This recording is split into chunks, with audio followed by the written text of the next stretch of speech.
ಹೆಸರಿಗೆ ಮಾತ್ರ high tech Tumakuru bus ನಿಲ್ದಾಣ.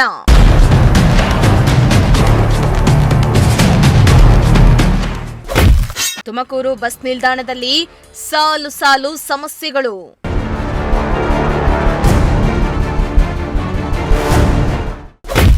ಎಸ್ಕಲೇಟರ್ ವರ್ಕ್ ಆಗದೆ ಪ್ರಯಾಣಿಕರ ಪರದಾಟ.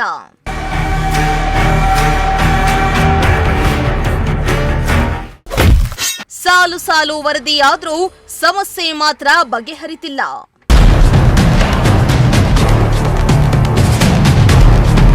ತುಮಕೂರಿನ ದೇವರಾಜ ಅರಸು ಬಸ್ ನಿಲ್ದಾಣವನ್ನ ಕೋಟ್ಯಾಂತರ ರೂಪಾಯಿ ವೆಚ್ಚದಲ್ಲಿ ಹೈಟೆಕ್ ಆಗಿ ನಿರ್ಮಾಣ ಮಾಡಲಾಗಿತ್ತು.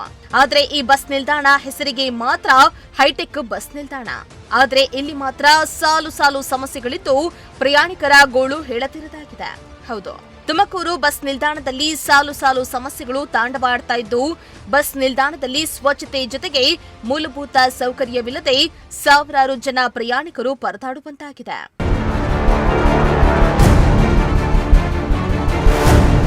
ತುಮಕೂರು ಬಸ್ ನಿಲ್ದಾಣಕ್ಕೆ ನಿತ್ಯ ನೂರಾರು ಬಸ್ಗಳು ಬಂದ್ ಹೋಗ್ತಿರ್ತವೆ. ಸಾಲದಕ್ಕೆ ಸಾವಿರಾರು ಮಂದಿ ಪ್ರಯಾಣಿಕರು ಸಂಚಾರ ಮಾಡ್ತಾರೆ. ಆದರೆ ಈ ಬಸ್ ನಿಲ್ದಾಣದಲ್ಲಿ ಪ್ರಯಾಣಿಕರಿಗೆ ಮೂಲಭೂತ ಸೌಕರ್ಯಗಳಿಲ್ಲ.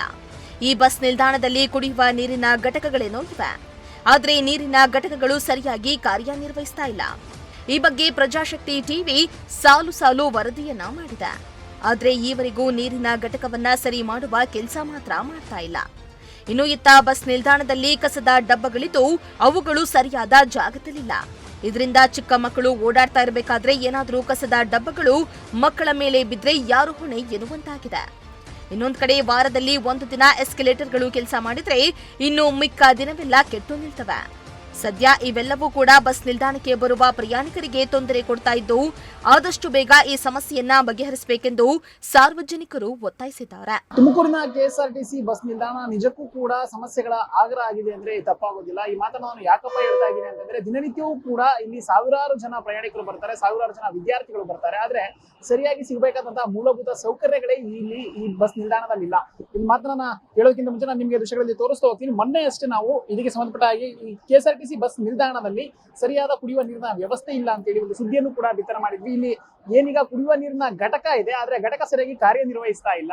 ಕೆಲವೊಂದಿಷ್ಟು ದಿನಗಳಿಂದಲೂ ಕೂಡ ಕಾರ್ಯನಿರ್ವಹಿಸ್ತಾ ಇರೋದ್ರಿಂದ ಇಲ್ಲಿ ಸಾಕಷ್ಟು ಬರುವಂತಹ ಸಾರ್ವಜನಿಕರಿಗೆ ಮತ್ತು ವಿದ್ಯಾರ್ಥಿಗಳಿಗೆ ತೊಂದರೆ ಆಗ್ತಾ ಇದೆ. ಅದರಲ್ಲೂ ಕೂಡ ಈಗ ಈ ಬಿರು ಬೇಸಿಗೆಯ ಕಾಲದಲ್ಲಿಯೂ ಕೂಡ ಅಧಿಕಾರಿಗಳು ಎಚ್ಚೆತ್ತುಕೊಂಡು, ಇನ್ನ ಸಿಬ್ಬಂದಿಗಳು ಎಚ್ಚೆತ್ತುಕೊಂಡು ಈ ಕುಡಿಯುವ ನೀರಿನ ಘಟಕವನ್ನ ಸರಿಪಡಿಸದೇ ಇರೋದು ಮಾತ್ರ ನಿಜಕ್ಕೂ ಕೂಡ ಬೇಸರದ ಸಂಗತಿ ಅಂದ್ರೂ ತಪ್ಪಾಗೋದಿಲ್ಲ.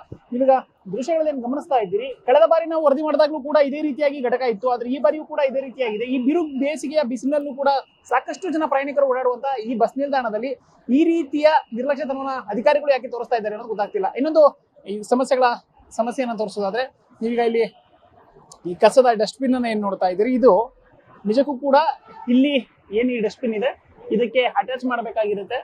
ಈ ರೀತಿಯಾಗಿ ಡಸ್ಟ್ಬಿನ್ ಅನ್ನ ಅಟ್ಯಾಚ್ ಮಾಡಬೇಕು. ಆದ್ರೆ ಇಲ್ಲಿ ಸರಿಯಾಗಿ ಅಟ್ಯಾಚ್ ಮಾಡಿದ್ರೆ ಬೇಕಾಬಿಟ್ಟಿ ಕೆಲಸವನ್ನ ಮಾಡಿ ಹೇಗೆ ಬೇಕೋ ಆಗಿಟ್ಟಿದ್ದಾರೆ.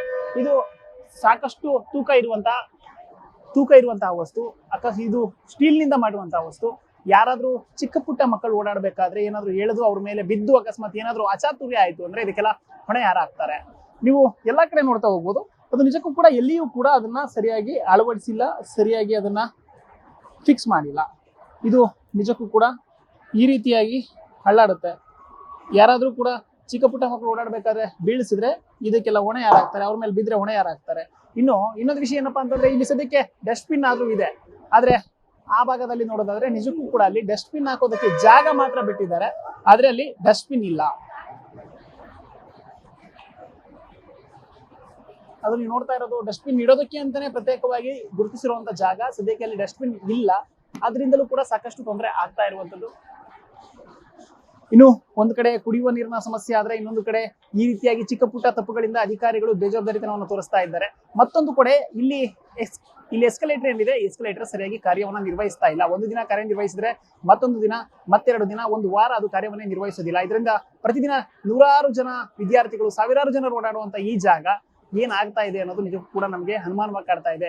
ಮಾದರಿಯಾಗಬೇಕಾಗಿದ್ದಂತ ತುಮಕೂರು ಬಸ್ ನಿಲ್ದಾಣ ಎಲ್ಲೊಂದ್ ಕಡೆ ಸಮಸ್ಯೆಗಳ ಆಗ್ತಾ ಇದೆಯಾ ಅನ್ನೋ ಅನುಮಾನ ನಮ್ಗೆ ಇದೀಗ ಶುರು ಆಗ್ತಾ ಇರುವಂತದ್ದು. ಇದಕ್ಕೆಲ್ಲವೂ ಕೂಡ ಕಾರಣ ಅಂದ್ರೆ ಅಧಿಕಾರಿಗಳ ಬೇಜವಾಬ್ದಾರಿತನ. ನೀವೀಗ ದೃಶ್ಯಗಳಲ್ಲಿ ನಾನು ನಿಮಗೆ ಮತ್ತೊಂದು ಕೂಡ ತೋರಿಸ್ತಾ ಹೋಗ್ತೇನೆ.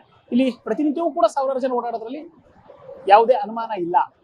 ಆದ್ರೆ ಸರಿಯಾಗಿ ಇಲ್ಲಿ ನಿರ್ಮಿಸಿರುವಂತ ಡಿಜಿಟಲ್ ರೂಟ್ ಮತ್ತೆ ಡೆಸ್ಟಿನೇಷನ್ ತೋರಿಸುವಂತ ಡಿಜಿಟಲ್ ಅಂಕಣಗಳನ್ನ ಏನ್ ಗುರುತಿಸಿದ್ದಾರೆ, ಆ ಡಿಜಿಟಲ್ ಬೋರ್ಡ್ಗಳೇನಿದೆ ಅವು ಕೂಡ ಸರಿಯಾಗಿ ಕಾರ್ಯವನ್ನ ನಿರ್ವಹಿಸ್ತಾ ಇಲ್ಲ. ಇದರಿಂದ ಅಕ್ಕಪಕ್ಕದಲ್ಲಿರುವಂತ ಬರೆದಿರುವಂತ ಬೋರ್ಡ್ಗಳು ಕಾರ್ಯ ನಿರ್ವಹಿಸ್ತವೆ, ಯಾಕಂದ್ರೆ ಅದು ಬರೆದಿರುವಂತದ್ದು ಫಿಕ್ಸ್ಡ್ ಆಗೇ ಇರುತ್ತೆ. ಆದ್ರೆ ಈ ಡಿಜಿಟಲ್ ಬೋರ್ಡ್ ಏನಿದೆ ಇದು ಸರಿಯಾಗಿ ಕಾರ್ಯನಿರ್ವಹಿಸ್ತಾ ಇರೋದ್ರಿಂದ ಎಲ್ಲೋ ಒಂದ್ ಕಡೆ ಸುಮ್ಮನೆ ಸಾವಿರಾರು ರೂಪಾಯಿ ವೆಚ್ಚವನ್ನ, ಜನರ ತೆರಿಗೆ ಹಣವನ್ನು ಅಧಿಕಾರಿಗಳು ವೇಸ್ಟ್ ಮಾಡ್ತಾ ಇದ್ದಾರಾ ಅನ್ನೋ ಅನುಮಾನವೂ ಕೂಡ ಶುರುವಾಗ್ತಾ ಇರೋದು. ನೀವೀಗ ಮತ್ತೊಂದು ಅಲ್ಲಿ ದೃಶ್ಯಗಳಲ್ಲಿ ಗಮನಿಸ್ತಾ ಹೋಗಿ, ಅಲ್ಲಿ ಮತ್ತೊಂದು ಕೂಡ ಡಸ್ಟ್ಬಿನ್ ಇದೆ.